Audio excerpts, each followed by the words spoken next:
Ciao, benvenuto o bentornato su questo canale. Se non mi conosci, mi chiamo Virginie, sono un interior designer e amo co-creare con i miei clienti le loro case affinché possano avere una casa bella, funzionale, che li rappresenti ma soprattutto che li supporti nella vita di tutti i giorni.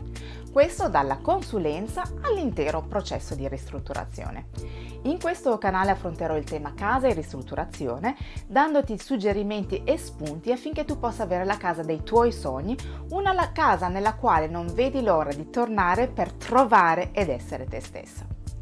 Ricorda che sono suggerimenti generali, non possono avere lo stesso peso di una consulenza fatta su misura. Quindi prendi solo quello che senti davvero faccia al caso tuo, il resto lascialo andare. Hai una casa piccola e non sai come renderla comunque bella, accogliente e funzionale? Ne parlo nel video di oggi, ma prima di cominciare, se ti piacciono questi argomenti e non l'hai ancora fatto, iscriviti al canale, resterai sempre aggiornato e mi aiuterai a farlo crescere, io lo apprezzerò moltissimo. Ora metti un bel like al video e partiamo!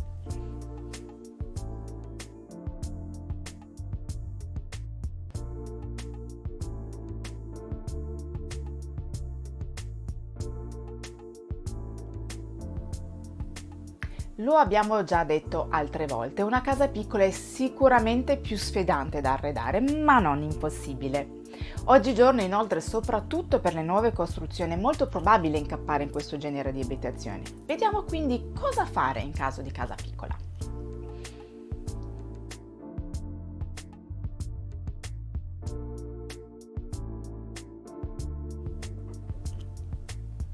Quando si ha una casa piccola si potrebbe pensare di dover prendere mobili e complementi piccoli.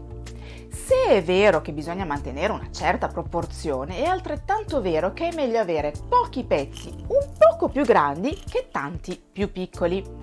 Questo prima di tutto perché pezzi troppo piccoli potrebbero non essere così comodi e funzionali.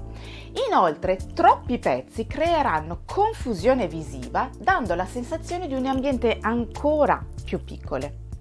Anche a livello di Feng Shui è importante non riempire troppo gli spazi per permettere all'energia di muoversi meglio. Se la stanza è troppo piena, l'energia finisce con il ristagnare. Oltre alle dimensioni, è bene anche fare attenzione alla tipologia di mobili. Meglio che abbiano linee semplici, minimaliste, per non appesantire.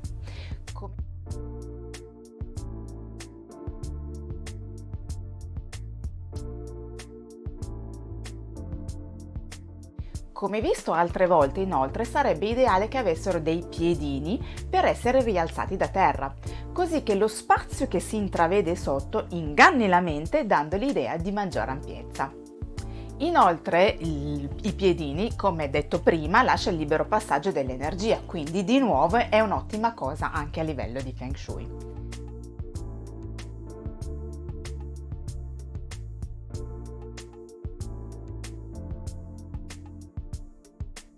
Molto utili sono anche i mobili trasformabili o pieghevoli che puoi aprire, ingrandire o viceversa richiudere a seconda delle necessità. Ce ne sono di tantissimi tipi in commercio e alcuni di questi anche molto belli. Lo stesso vale per elementi multifunzionali come un puff o panche che sono contenitori o sedie da usare vicino al tavolo o vicino al divano a seconda del momento. Questo permette di avere meno elementi ma molto funzionali.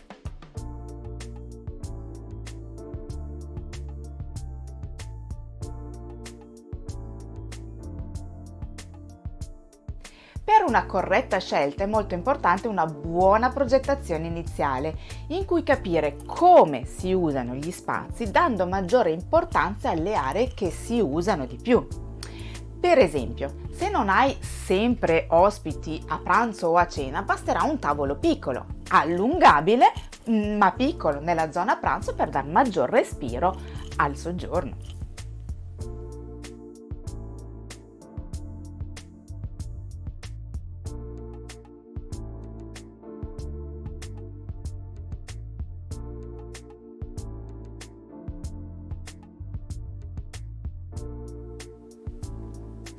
Quando lo spazio è limitato si potrebbe essere intimoriti e, seguendo i consigli, anche quello appena dato, di prendere mobili lineari essenziali, il rischio è di un risultato che poi non rappresenta chi abita la casa.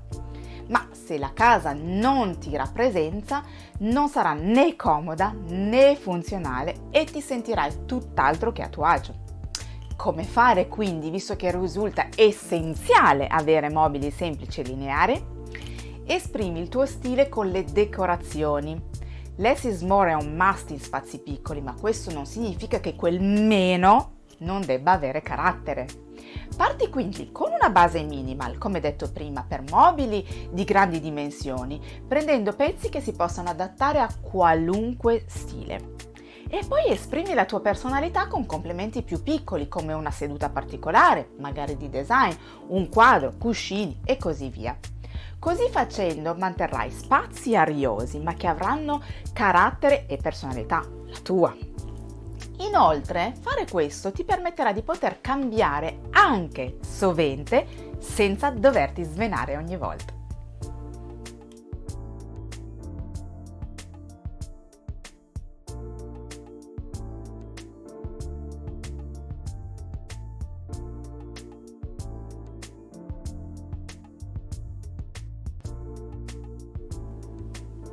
Parliamo spesso di ordine per case invitanti e armoniose.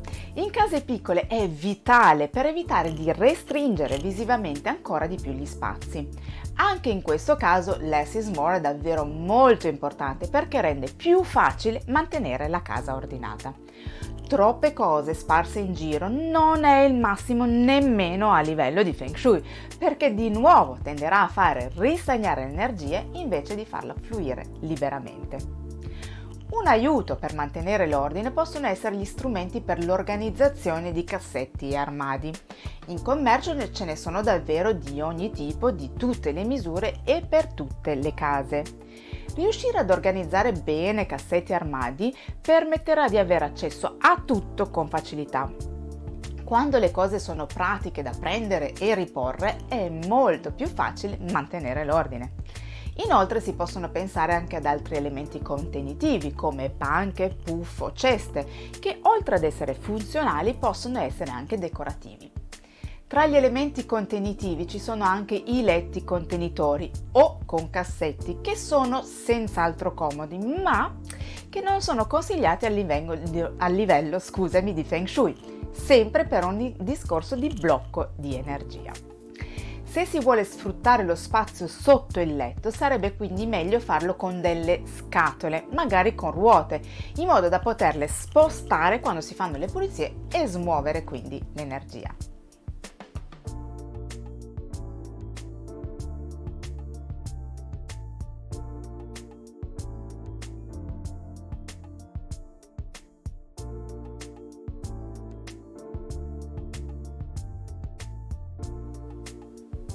In spazi piccoli è importante avere ambienti ariosi e luminosi, è quindi vitale sfruttare al massimo la luce naturale. Per farlo è importante che le finestre e le porte e finestre, siano sempre pulite e non siano in alcun modo ostruite da piante, mobili o tende pesanti. Per la privacy usa tende leggere e filtrante. Se ami il doppio tendaggio e ne vuoi una più spessa e colorata, prendi un bastone più lungo in modo che quando è aperta non copra la finestra, ma solo una parte del muro. Attenzione anche al colore delle tende, che colorano la luce che filtra attraverso e quindi cambia poi la percezione dei colori in casa.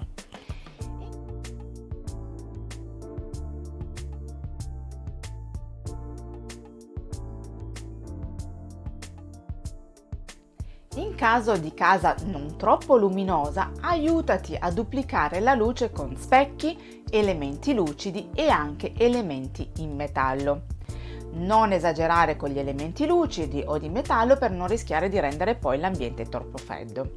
Per gli specchi, posizionali strategicamente. A livello pratico, posizionarli di fronte alla finestra massimizza la luce riflessa perché ne prende di più. A livello di Feng Shui però rimanda indietro l'energia che entra, meglio quindi laterali in modo da invitare l'energia ad entrare dentro.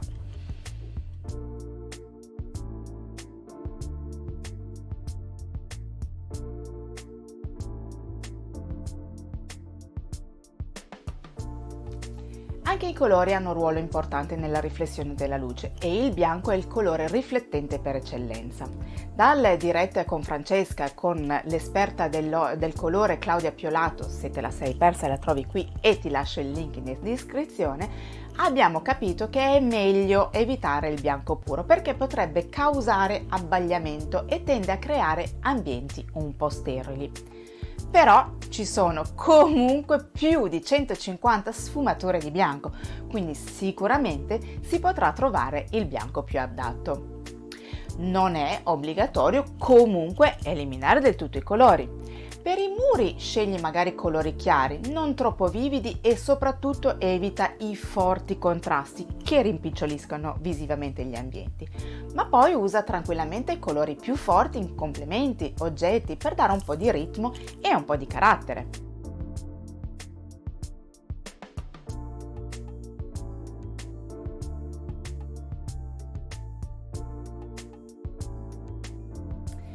La camera da letto potrebbe essere un'eccezione ai colori chiari e ora spiego il perché. I colori scuri rendono l'ambiente avvolgente, molto intimo, un po' come un abbraccio e in camera da letto è ancora più importante provare queste sensazioni. Quindi, se ti piacciono, usali pure. Siccome in camera di solito si va per riposare e dormire, la luminosità a tutti i costi si può soprassedere. Consiglio comunque di mantenere gli stessi colori, magari nelle versioni più sature o in caso di colori molto vivaci, resi più neutri con il grigio o con il nero, scusami. Questo manterrà una omogeneità di fondo.